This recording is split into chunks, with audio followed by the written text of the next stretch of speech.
So I thought I'd do something with speaking and playing again because that seems to be the most effective means of communication because I can annoy two separate groups of people simultaneously.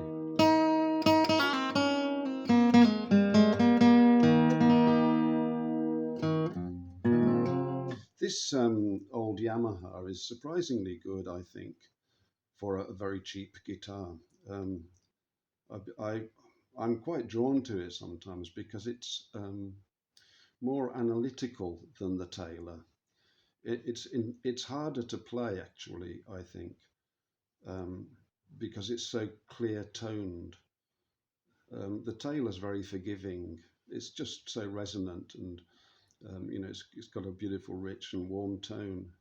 Whereas this is kind of harsh, and it needs to be played hard to get any joy out of it. I find it needs to be played in really, because the problem with the guitar really, apart from the fact that it's made of, obviously the table will be an inferior quality of wood, which is quite significant, and perhaps the back and sides also, will be maybe plywood. These things, they make a difference, but it's also the question that it's not been played. You see, because an instrument needs to be played. This is the ridiculousness of collecting guitars. It makes no sense at all, really. To have even two, I think, is probably pushing it a bit. A guitar needs to be played.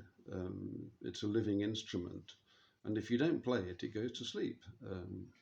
That's what they do, and they and any guitar player will know that. It takes a little while to wake them up again, and so really, if you're not careful, you're always playing with an out of shape instrument. I think you can juggle two, maybe you can juggle three, I don't know. But the tendency will be to play mainly one, I suppose, and leave two. They might go for a month or so, and that's too long, I think. It's just being a bit fussy, probably. But I do see the guitar as a living thing somehow, a living spirit, and there is a connection there. It's not just some hardware that you get from a shop, because it has a life of its own, and a history of its own, and a resonance of its own also. The way that a guitar resonates depends on how it's played, um, because it molds into fit the playing that it's exposed to. It's a guitar needs to be played hard. I will say that an acoustic guitar, um, you've got to play it hard. Not all the time, I mean, I get it that hard playing is only for certain things, but just for the instrument itself. It's like an Italian tuning, on in a sports car when you just drive it hard. And the one thing that the pick can't enable me to do so well is to all the snap runs.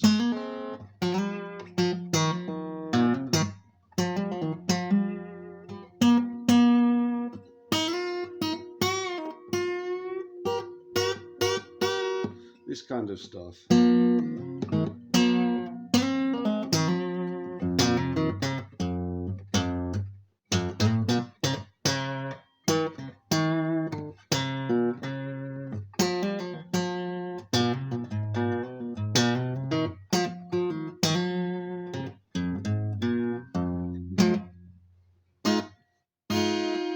You can do it with a pick, but you lose a finger in the process in a way, and I need to practice it. But I think it can be done.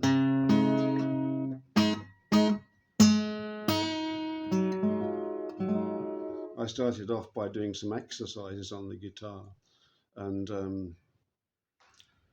as my playing has become more serious, shall we say, I'm focusing on it. I expect it to improve. It would only be logical, I suppose. Um, I'm realizing the benefit of exercises, which I'd stopped doing, really. But And I listened to a YouTube video because I get all my information, from YouTube videos, as I've said.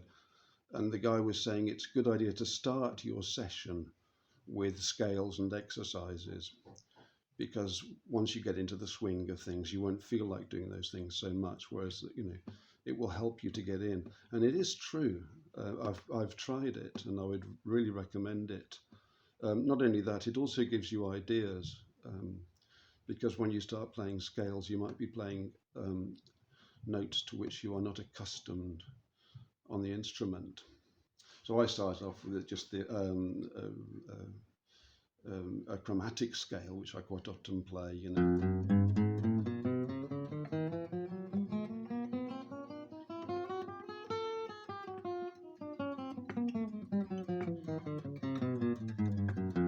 which is an exercise with the fingers, and also it helps you to develop a bit of legato, um, which is obviously that could have been improved. And apart from playing it fast to practice my picking, I can also play it slower, and that makes a completely different exercise.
And that chromatic scale is in E major, because it ends on the major third. I think that's what it would be, on the F sharp.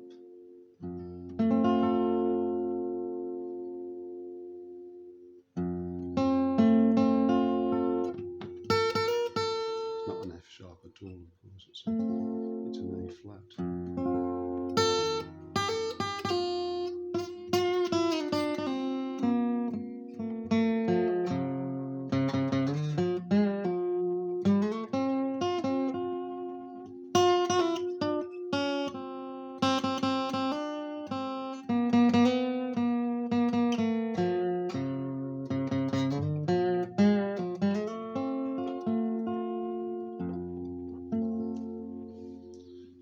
In the very first band that I was in, the bass player, whose name is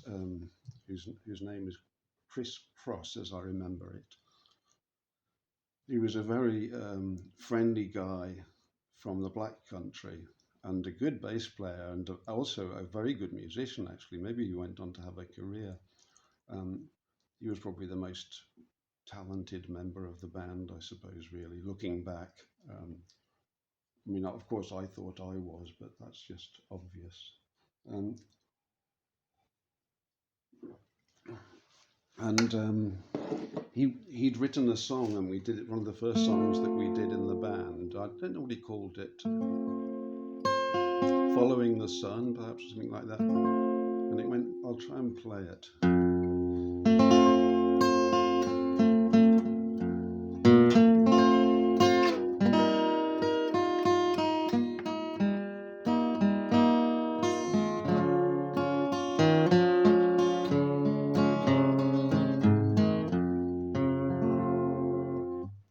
Guitar is not in tune.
find something like that. I made a load of mistakes, um, but it'll get better.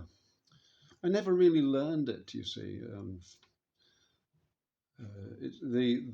The blow of humility has so many consequences, and is such a beneficial blow to receive.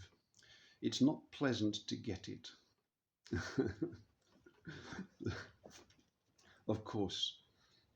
So it has to be delivered by somebody or something that is an antagonist. Um, I think that's how it would work. Um, I don't know whether you can.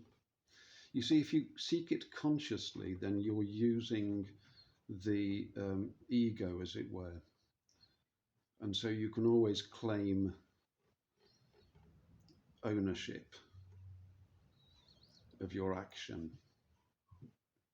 But to destroy your self importance, you have to be made to act through your ignorance, as it were.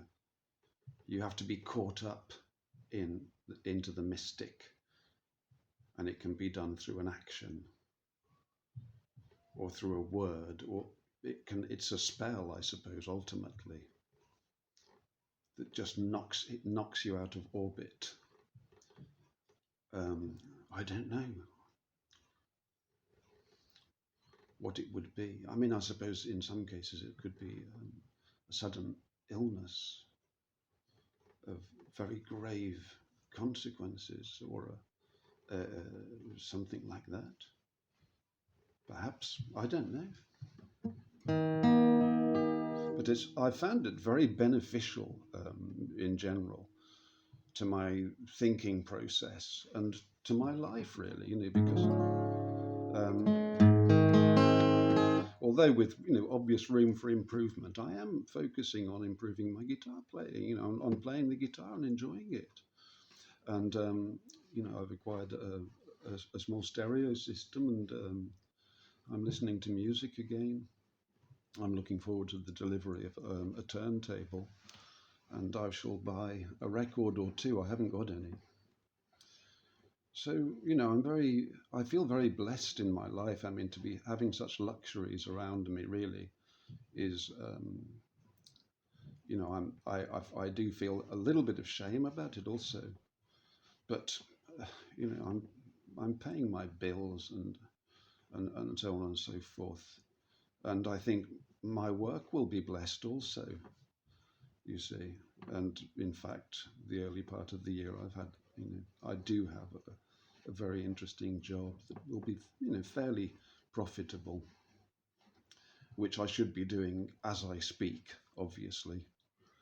But sometimes taking a break is very beneficial, because when the mind is focused, then you can really, the translation almost flows.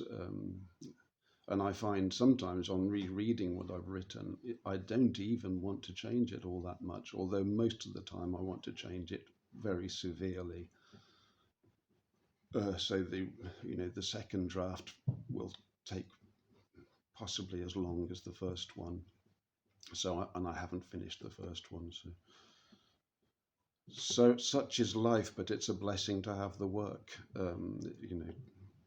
and to be able to afford some little luxury. In the matter of luxury, my contention that the church holds its devotees under bondage is only confirmed by the practice of tithing, which some people might approve of, or might think is a biblical thing that you have to do. And I was reminded of this because I heard a young black lady from London who was talking about, kind of her life, I think. I was seeing it as a kind of an inspirational type of video, which I do like to watch those things sometimes, and I'll often subscribe to any channel that's making them, even if I don't, necessarily agree with the principles. Who am I? But she was saying she was analysing her spend over a month, and she said that she had an income of £1,100 and how she was going to divide it up.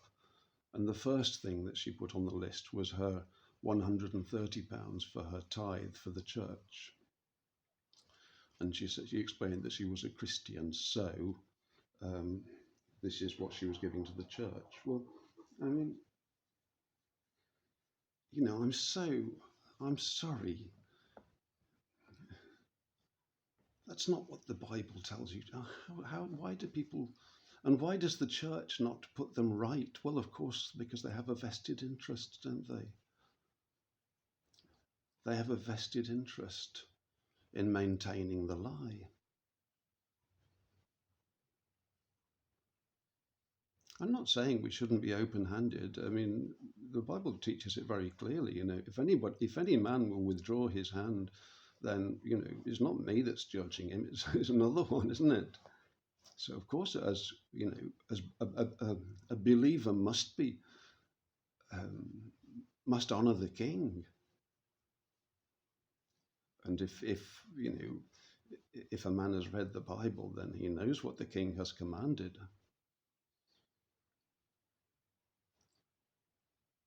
And the king didn't command him to give a tenth of his income to some worldly organization.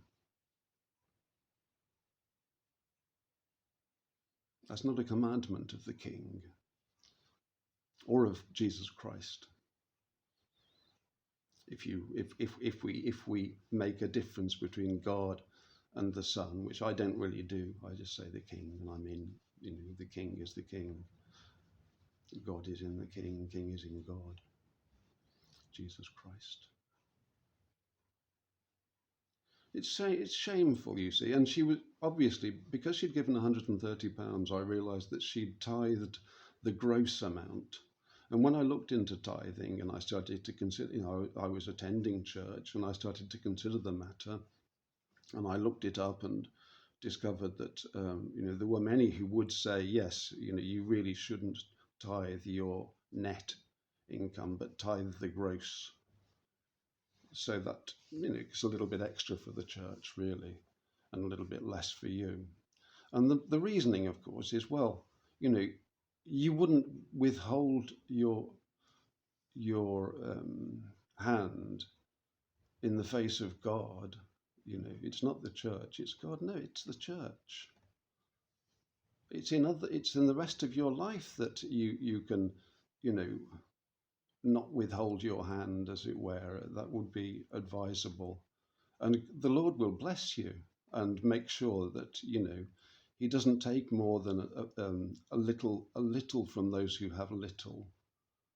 And I felt sorry for this young lady, because obviously I think she was living in London. And I don't know when the video was made, but £1,000 a month seemed to be quite a small budget once you start giving £130 to the church, just to start off. I don't know. To me, that's just not.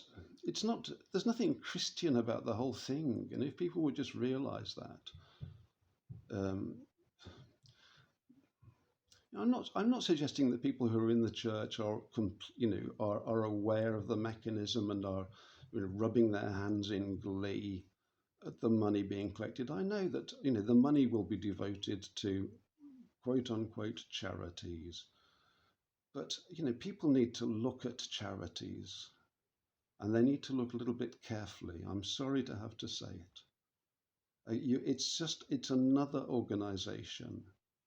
And so it accumulates all the errors that are implicit in the union of man with his brethren, not conducted under the rulership of the king. You see, so they're necessarily corrupt organizations. We need to understand it, you see.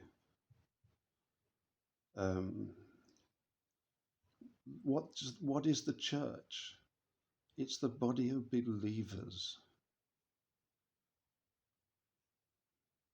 That's what it is. If you're a believer, you are the church and your fellow believers. But whether we ever congregate in one building or not is immaterial, because we exert power through the Spirit, and it is the Spirit that exerts power through us. We are vessels that God can use, but we have to give up our body and our mind entirely, really. There's no point in holding back. Because who are we ultimately? I mean, that's the understanding that I've come to, and in concert with that, my life has improved immeasurably. I've lost, a load of weight, and I'm still losing weight. I've become much stronger. I'm gradually reacquiring my youthful vigor, I would like to say, but I feel it. Everything has improved in my life since I realized how utterly ridiculous I was, and conceited. So I'm a very vain man, you see, and my own vanity had somehow escaped my attention. Well, we do that, don't we?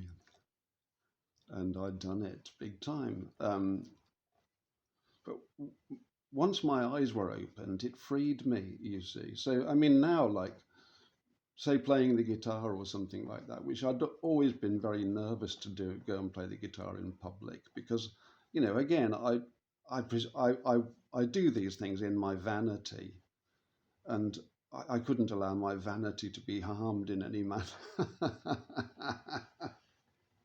Oh my Lord. But I mean, ultimately, really, now that I've understood how inconsequential my vanity is, albeit as essential, because without it, I wouldn't even play the guitar or do anything, or speak here in such, imperious and clever tones as though I'm some sort of know-it-all. But it's just pointless, you see. So once I got that, then I don't care now. I can go and play the guitar in public anywhere, and it will be kind of like playing the guitar at home. Some bits will be good, and some bits will be, a bit rough. Anyway, God bless everybody.